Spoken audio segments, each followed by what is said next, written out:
Desde hace ya unos años se ha hecho muy famoso el término virus FIFA. Seguro que has oído hablar de él en multitud de ocasiones y lo cierto es que se suele pensar de manera generalizada que estos parones que se producen en medio de las temporadas para que las selecciones puedan jugar sus partidos afectan negativamente principalmente a los grandes equipos. Esta teoría nos dice que como los grandes equipos tienen a los mejores jugadores, tienen que ceder a más jugadores a sus selecciones y por lo tanto, cuando pasan esas semanas, que normalmente suelen ser dos, y los jugadores tienen que volver a sus clubes, el rendimiento de los jugadores en los partidos siguientes a este parón de selecciones es peor que si no hubiese habido este parón. Y por lo tanto, cuando se reanudan las competiciones nacionales, esos equipos se ven afectados negativamente en el rendimiento. ¿Pero qué hay de cierto en todo esto? ¿Es real? ¿Tienen razón los equipos grandes al quejarse de que los parones internacionales les afectan más que al resto? Aprovechando que en estos mismos momentos estamos en un parón de selecciones, en este caso de clasificación para el Mundial de Qatar 2022, vamos a ver y analizar con números si realmente los equipos grandes tienen razón y les afecta negativamente a su rendimiento. Pero antes de entrar en materia, me encantaría que fueses a la sección de comentarios y me dijeses, evidentemente sin adelantar el vídeo y ver el resultado de este estudio, qué opinas tú ahora mismo de este tema. Si realmente crees que los equipos grandes tienen razón o no de quejarse de los parones de selecciones. Estoy muy interesado en saber vuestra opinión porque lo cierto es que a mí me ha sorprendido mucho los resultados de este estudio. Y también déjame que te diga que lo que vais a ver en este vídeo está basado en una idea de un post de Pinacle, ¿vale? Porque Pinacle la conoceréis como una de las mejores casas de apuestas del mundo, pero además tienen un blog donde desde hace ya muchos años hacen publicaciones de diferentes temas, ¿no? Enseñan a los apostadores, nos forman para que sepamos cómo funcionan las apuestas deportivas y también pues tienen diferentes publicaciones pues hablando de diferentes análisis o diferentes temas, siempre enfocándolo desde la perspectiva de las apuestas deportivas. Yo en el canal os voy a ir trayendo diferentes vídeos de este estilo, como digo, leyendo estos posts de Pinacle, pero en un formato vídeo que creo que os es mucho más ameno y además con esto vais a poder aprender un montón sobre apuestas deportivas. Te voy a dejar también por aquí arriba un vídeo que también basé en un post de Pinacle donde vemos cómo ha afectado el traspaso de Messi a las cuotas de PSG y FC Barcelona, por si lo quieres ver,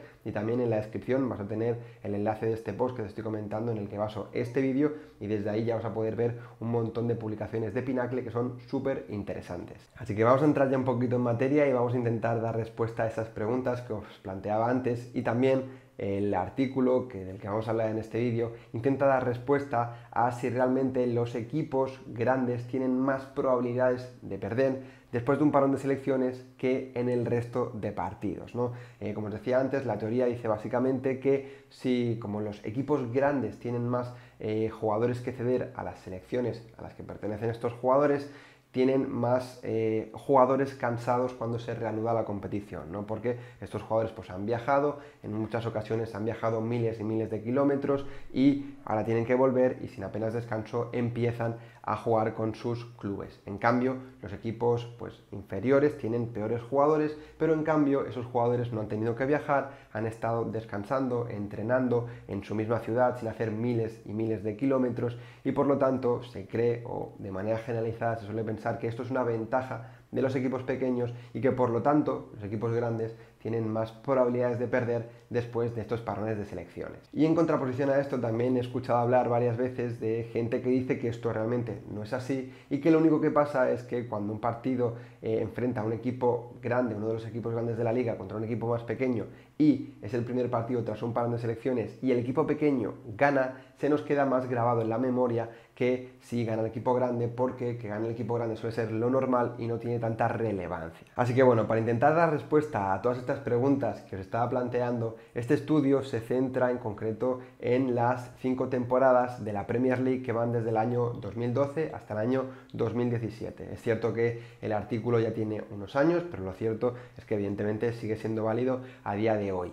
Y se centra en concreto en los 6 grandes equipos de la Premier League. Ya sabéis, los dos Manchester City, Manchester United, Tottenham, Arsenal, Liverpool y Chelsea. Vais a estar viendo a partir de ahora en pantalla una tabla donde podéis ver en la primera columna los equipos que os mencionaba ahora mismo, los que formarían el Big Six. En la segunda columna tenemos el total de puntos por partidos de estos equipos, es decir, la media de puntos por partido de estas 5 temporadas en las que se basa el estudio.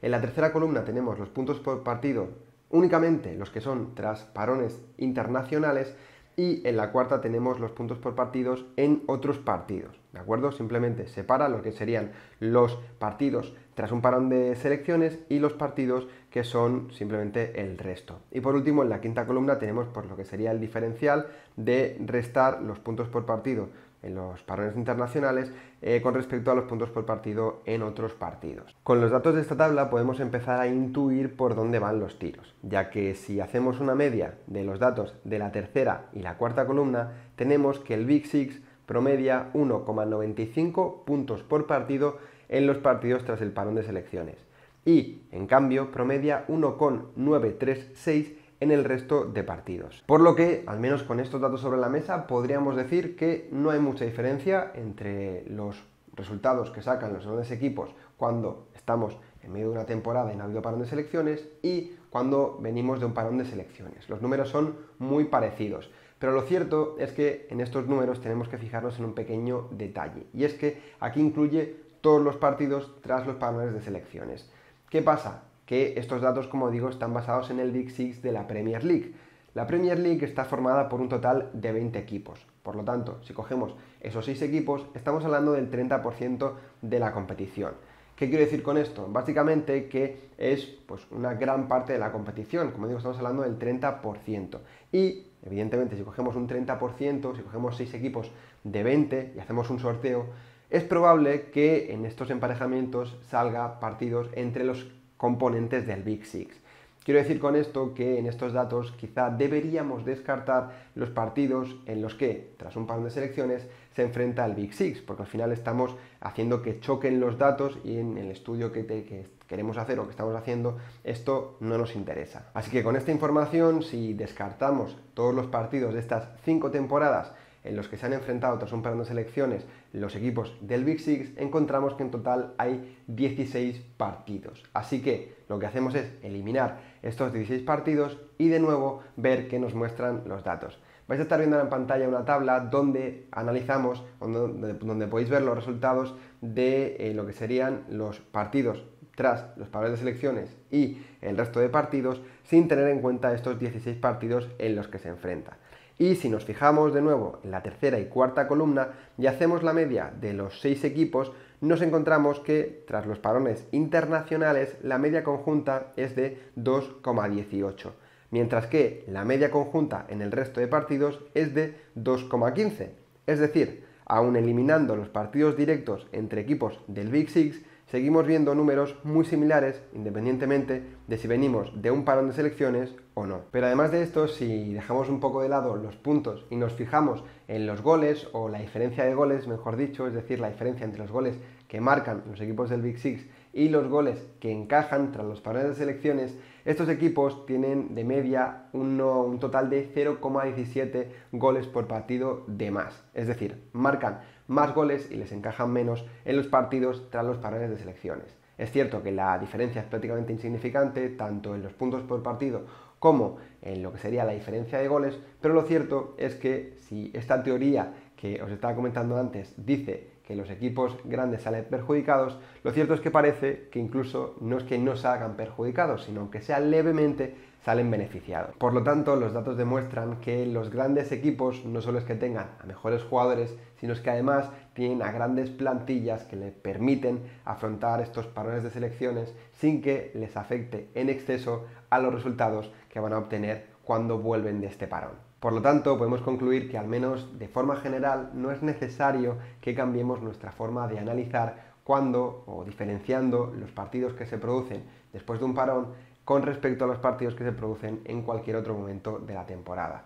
Tenemos que estar pendientes a los pequeños detalles y seguir nuestra estrategia, pero como digo, al menos en lo que afecta a lo que hemos hablado en este vídeo, no es necesario que cambiemos nuestra forma de analizar. Así que ya sabéis, la probabilidad que hay de que un equipo no favorito gane a un equipo favorito después de un parón de selecciones es prácticamente la misma y no deberíamos diferenciarlo. Espero que te haya gustado el vídeo, espero que te haya gustado este contenido. Si es así, como digo, me lo puedes dejar en los comentarios y ahora sí decirme si te ha sorprendido o no el resultado de este análisis, de este estudio. Espero que te haya gustado, dale un like si ha sido así y nos vemos en el próximo vídeo. Hasta luego.